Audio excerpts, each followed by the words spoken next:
Activate Your Introvert, the weekly show to help leaders build performance by understanding introversion.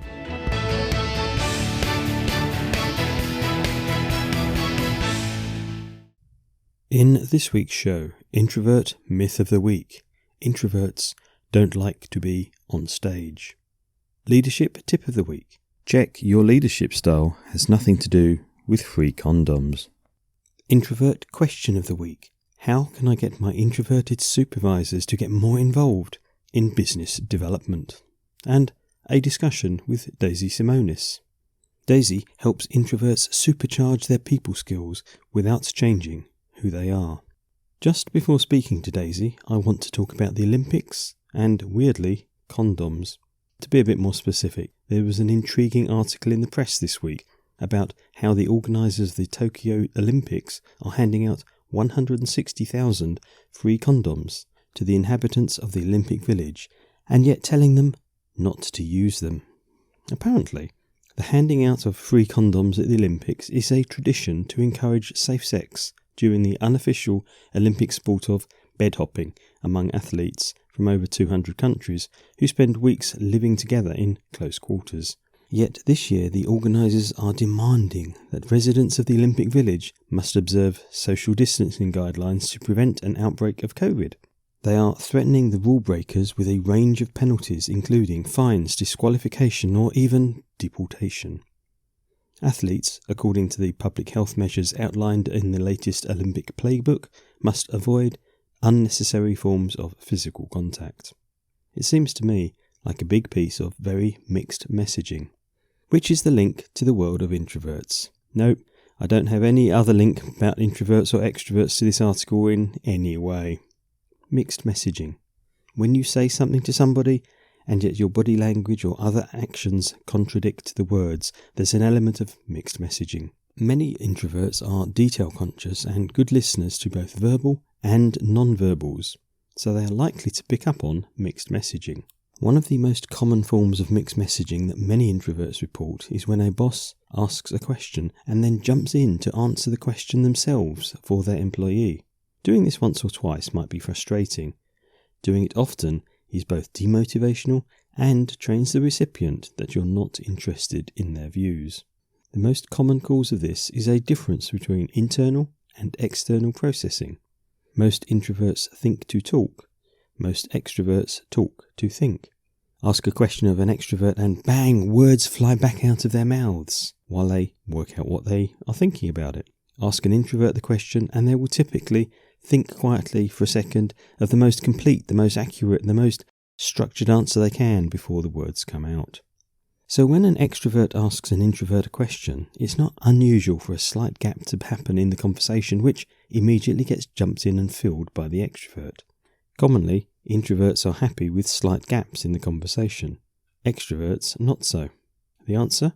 Sit on your hands, allow an answer, or leave a gap and then ask again in a slightly different way. If you've been training your introverts to not answer for a long time, there's a lot of re-education going to need to happen on both sides. The other link between the Olympic Village and common themes of this show is the fact that the organisers were originally planning to provide meals in vast dining halls, but are now encouraging athletes to eat and sleep alone. It seems they are working the other way to many businesses at the moment, where businesses, in the UK certainly, are slowly getting people to return to the office and settle maybe into hybrid working, a subject I'm not going to talk any more about today, other than to say it's a huge change for both introvert and extrovert, as well as a great time to consider the best way to update, consider or manage the different types of communication in your business to best suit introverts, extroverts and your whole team.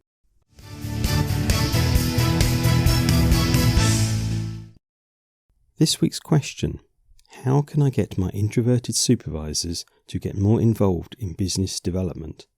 And it comes from a firm who is encouraging and helping their supervisors to develop their leadership skills and hopefully become the firm's future leaders. So there's a great aim. As with anything like this, it's very hard to make people do something they don't want to, and business development is a big topic. So a couple of things I think about. Number one, have a one-to-one discussion with the supervisors. Check what they want to do and what stops them from doing business development. Number 2, break business development down into some stages so you can help them overcome, and then they can look back at the stages they've already done. What's the best way to eat an elephant? A piece at a time. Number 3, start by helping them realise who are in their personal network and how they can keep in touch at a one-to-one level to develop the relationships with a business focus. That's a step, and it's very introvert friendly because of the one-to-one focus. And number 4, perhaps starting to go to networking meetings to identify others they could add to their one-to-one networks. This is where presentation training, networking training and other support is relevant to both introvert and extrovert, but a clear aim for the meetings they attend, which might not be simply bring back 5 new clients each month. And number 5, get them involved in the sales process so they can develop their own clients.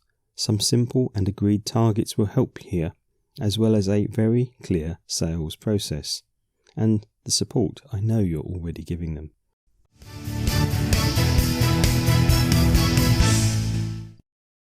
Do let me know what question you'd like answered. Just go to activateyourintrovert.co.uk and complete the box that's there. Then you can choose whether to or not appear on the show to ask it. Now it's time for this week's interview with Daisy.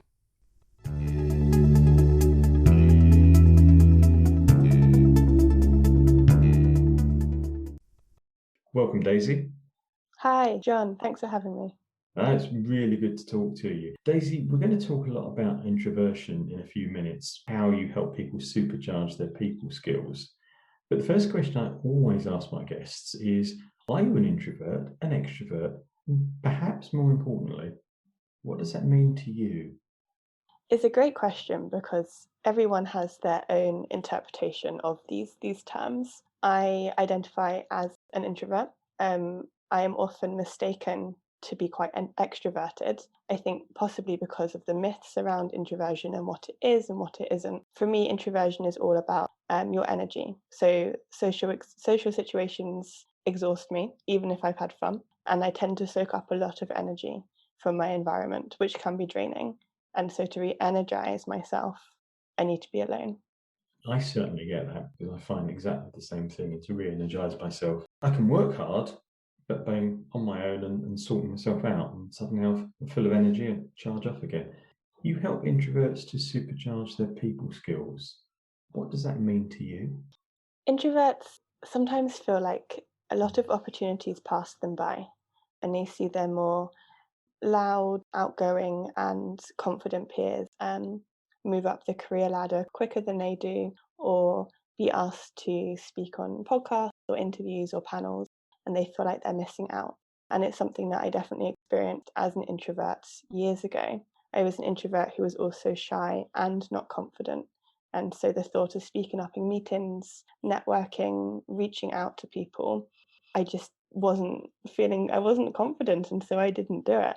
And over a period of time, I realized that these are skills that we can learn. We can learn to be outgoing, we can learn to be confident, we can learn how to start and finish great conversations. We can learn to ask the scary questions or go to a networking event and actually walk away from it feeling happy.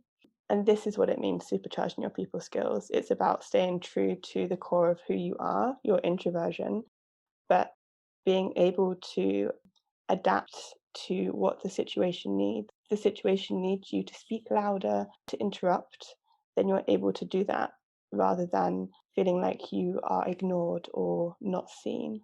How important is this without changing who they are? Because I see many leaders in many businesses expecting introverts to just change who they are. And so how important do you think that is for introverts? I think changing your introversion is very difficult because you can be as extroverted, as social as you want to be. But if you are an introvert and you don't have time alone or with close loved ones to recharge that energy, you become pretty grumpy, even if you just don't admit it. And perhaps you're in a bad mood, but you cannot explain why, or you just wake up and you don't want to get out of bed because you're so exhausted. Also known as the introvert hangover, which does actually exist, and it's all about being just Absolutely. it's just drained of energy, isn't it? You Mm. just cannot form sentences. So it's about honoring that part of yourself, the part of yourself that needs to go for a walk in nature, or to read a book quietly, or to just sit in a patch of sun with a mug of coffee and breathe looking out the window before diving back into your work or networking or conversations. That for me is the interesting part because I'm often asked, and I'm sure you've been as well, how can I stop them being an introvert? And I'm just like, no, you can't. You can learn tactics that will help you to speak more confidently, as an example.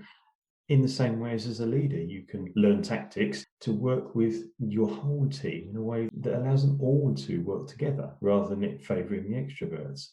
But I guess the frustrating one is I used to be an introvert, but Oh, yes, John, you are speaking my language and hit the nail on the head. I used to be an introvert, but thankfully now I'm an extrovert. Or can introverts become extroverts? And I think it's partly due to so much confusion around the word introvert, which is partly due to the dictionaries. So Oxford Languages, for example, associates introversion with shyness. And Britannica says that we tend to have difficulty adjusting to social situations. So these things don't really help. I think the question, can introverts become extroverts? The short answer is yes, in a sense. A longer answer is the easiest way to become an extrovert is by adopting extroverted skill sets. So, for example, being a social butterfly. And anyone can do this if you're extrovert, mm, introvert, ambivert, and anyone in between. But I think the question is, John, to focus on what skills and qualities do I want that I currently don't have? And it takes a focus off labels, which may or may not be helpful, like you speak about in this podcast, and puts it on actions that you can start taking, and you move into a solution focused mindset. I completely agree. I mean, the labels thing, I look at labels and go, they can be incredibly useful to quickly diagnose something. But beyond that, why would you want to live down to a label? Surely you would want to be your best self. A bit like you, I completely agree. There is no reason for introverts to follow half of the myths that are around. And the shyness, of course, is one of those great ones. They go, I'm an introvert. The label says I'm supposed to be shy, therefore I must be shy. Well, I can understand where it comes from because if we feel de energized, if we feel tired when socializing, I might then go, yeah, you know what? I'm really tired today. I'm not going to go out. And I can see how that might get interpreted as shy. Doesn't mean I am shy, of course. Yes, 100%. I see labels as a way to discover more about ourselves, particularly our strengths. And introverts have so many wonderful strengths, and realizing that perhaps you are more introverted than extroverted helps you really hone down on maybe your writing skills or your listening skills, and knowing that it becomes perhaps a little bit more easier for you because you are an introvert, rather than, like you're saying, becoming boxed in to these stereotypes, which may or may not be helpful depending on your goals. Absolutely. So, how well do you think people understand introversion? Not hugely well, and I definitely was part of this as well. Growing up, I associated with introversion with being shy and reserved, rather than as an energetic characteristic, which is really what it is. And it's only through reading books like Quiet by Susan Cain or following people like Matthew Pollard when you start to realize that, there are so many introverts in the world. What is it, between up to 50% of the population identifies as an introvert. And the fact that so many of us feel that there is something wrong with us, or that we're not built for this extroverted society, is quite sad, particularly because there is so much confusion around introversion. We're coming towards the end of our time, I'm afraid, Daisy. Would you like to share a tip for an introvert that's important to you? Yes, be proactive about your environment and the people you surround yourself with. So when you meet people who communicate and socialize the way that you do, to keep them around and really foster those relationships with people who help you feel confident and accept you, your flaws, your strengths, just for who you are without judgment. So I whether like that's that. actively reaching out to people or bringing your current circle closer, our environment is just so important in shaping our views of the world, and being proactive about that can make a huge difference.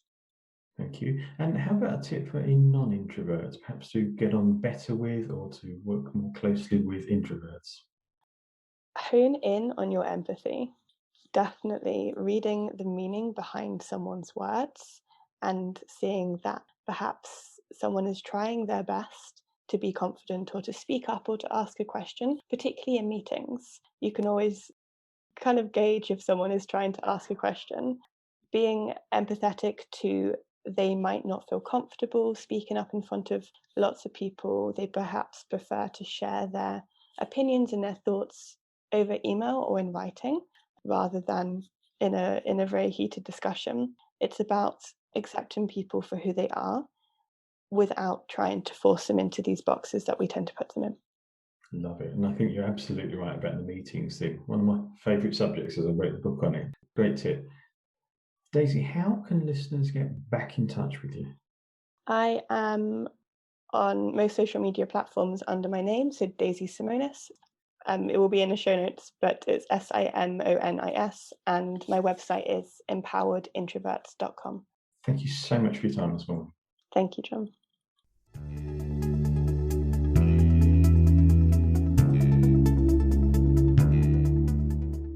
And now it's time for Introvert Myth of the Week. Those crazy stories that I hear and you hear, but some people actually believe.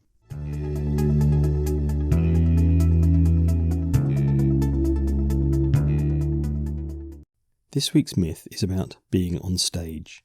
My interview of Tyler Foley a couple of weeks ago sparked some discussion about whether introverts like or dislike being on stage. Firstly, a fear of public speaking is common. It's called glossophobia. It is, however, not connected to introversion, any more than it is connected to extroversion or ambiversion. Secondly, Tyler's great point about the privacy of being up on stage is something many introverts like. Up on stage, on your own, controlling the pace of the discussion, maybe even not able to see all of the delegates because of the way the lights are. As Tyler put it, it's one of the most private and introvert spaces he knows. I might not go that far, but the discussions I've had with several listeners since the show reminded me of my first time presenting to a 1,000 plus audience. Being on stage, no problem. Chatting to a couple of people in the bar afterwards and engaging in small talk, much harder. Introversion has nothing to do with speaking or being on stage. Many actors, comedians and speakers are all introverts. The good thing for introverts is that as a speaker on stage, it's not about you. It's about your audience, helping them, serving them, making them think. Now, there's a thought. I'm John Baker. Thank you for listening. I hope you found it useful. There's a new episode every Thursday at activateyourintroverts.co.uk and your favourite podcast provider.